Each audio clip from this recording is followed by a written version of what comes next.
I am supposed to build a stool.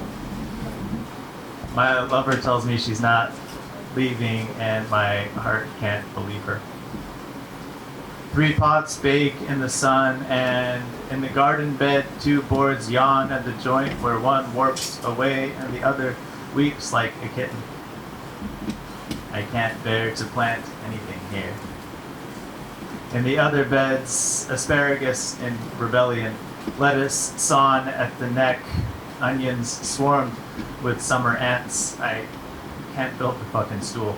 I tell her, my love, my heart is burning. She tells me, love, fire is the only animal which cannot lie.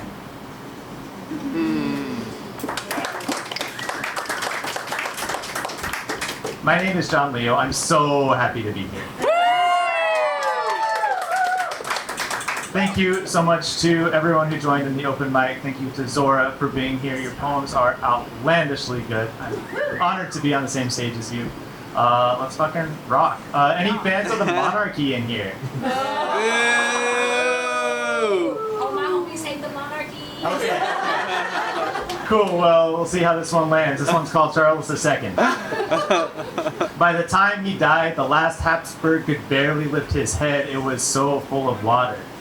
His one testicle was a malignant peppercorn. He had a chin like 2 fists. He had 2 wives and no sons. And when it's quiet like this, I avoid imagination.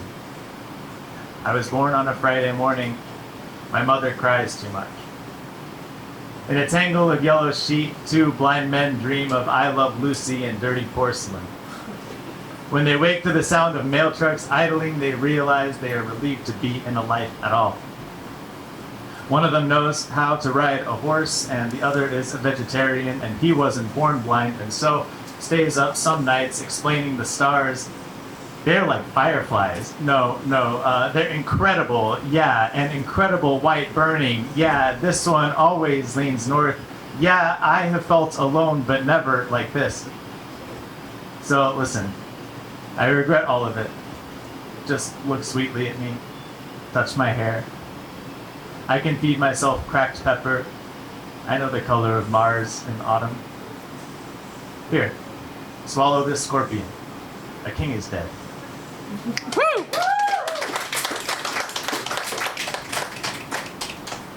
Okay, this poem's about a frog. It's called Frog. There's a species. Most of my poems, just so you know, are based on fun facts. So. There's a species which breaks its own fingers, punches dog-tooth claw through leather knuckle flesh, and it's a reflex. He does this when he is angry or frightened or desperate. What I mean to say, I still miss you. The frog can't send texts of apology. His thumbs are knives. And besides, he can barely speak, and when he does, he speaks only of the things he has lost, not what he has cost you by being the way he is, by which I mean he is still looking for the right way to say you are wonderful. So a fun fact. In Okinawa, they used to have a snake problem. And people bought crates of mongooses and released them in the wild. Now they have a mongoose problem. Because they have killed all the snakes, the mongooses now hunt the frogs. The frogs are dying away.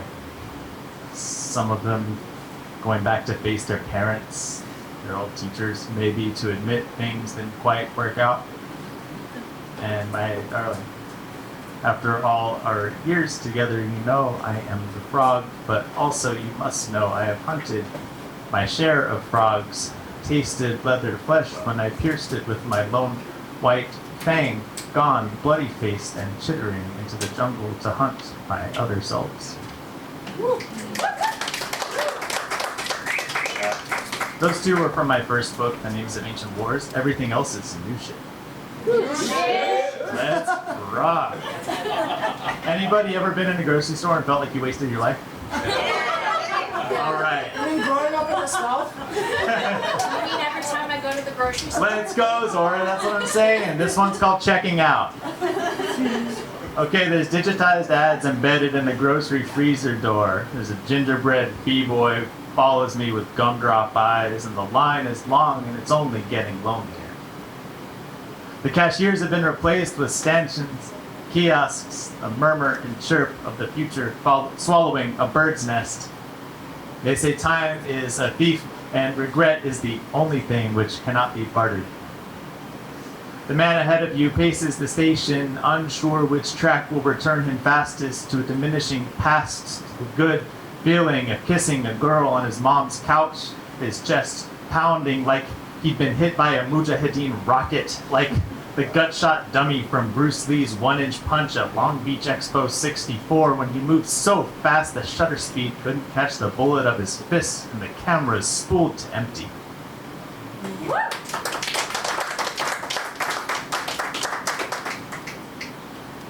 These poems are from my new book, This Is Not a Place of Honor, from Night Gallery Press.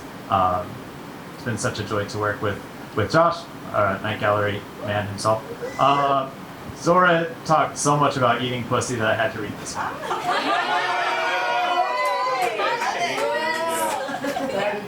Every minute is a minute. The invoice is ready for review. How's it going to get to eating pussy? You're about to find out. The invoice is ready for review. Download and attach the backup documents. Add the 14% fuel charge plus energy fee equal to 10% of transportation costs. Initial date. The invoice is ready for review by a third party, and in the den you have received a request for bibliographical information. Review the requested resource.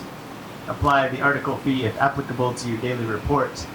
You are renowned for your speed and efficiency. I am mostly known for my attitude problem. And every minute is a minute we are not kissing. I drown in the hyperstatic. You cross-reference our slow material crucifixion when we should be making out. Real. We should be napping like salamanders in the embers of a cop car. God damn it, the bosses are calling when I should be licking your cunt. Lapping the gloom from these wasted hours.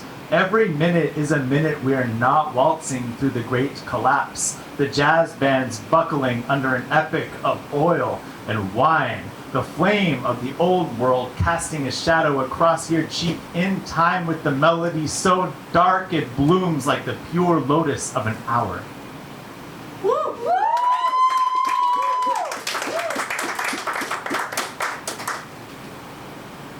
Fellas. Has a girl ever asked the question that is the title of this poem? Would you still love me if I was a worm?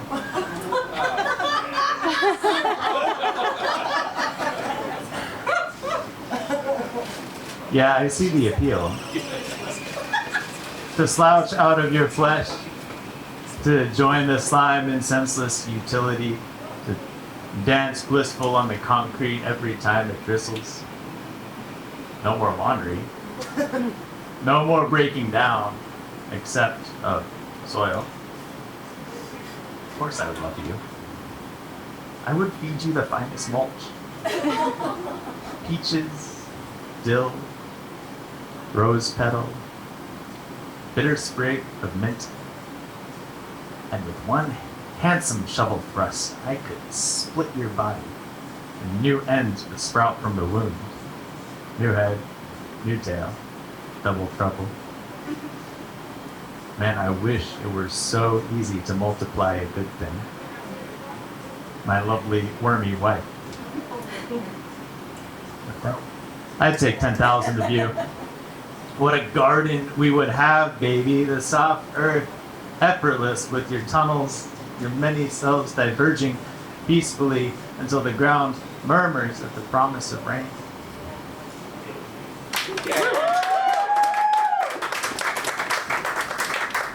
I think we'll do two more. These two are from near the end of the book. Anyone heard about the James Webb Telescope? Yeah, okay.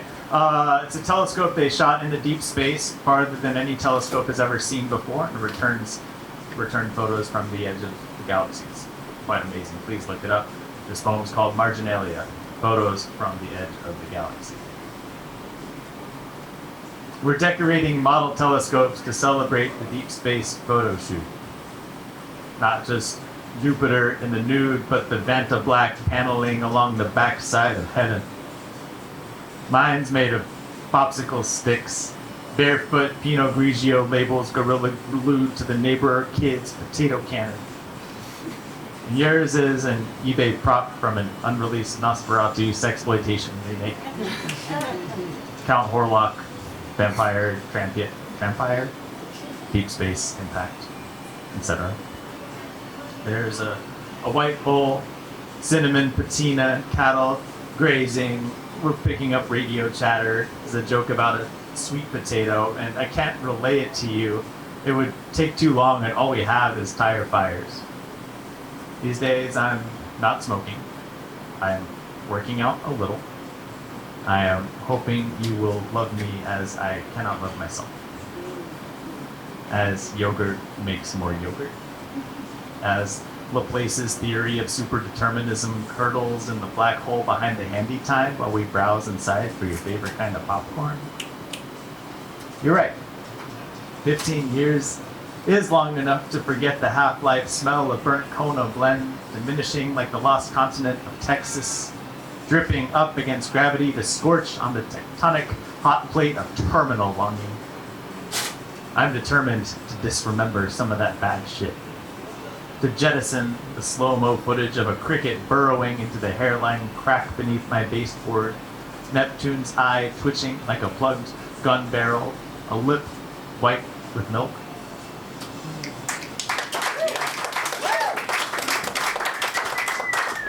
I am so honored to be sharing the stage tonight with so many brilliant poets, and in such an incredible space. To those of you who have made that space special, thanks for welcoming me here. What am I? So happy to be here. This poem is called Escape Velocity. Sometimes it's the sound of Claire padding upstairs.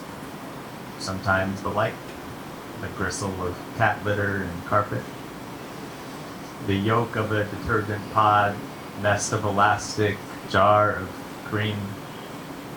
And sometimes it's the concert.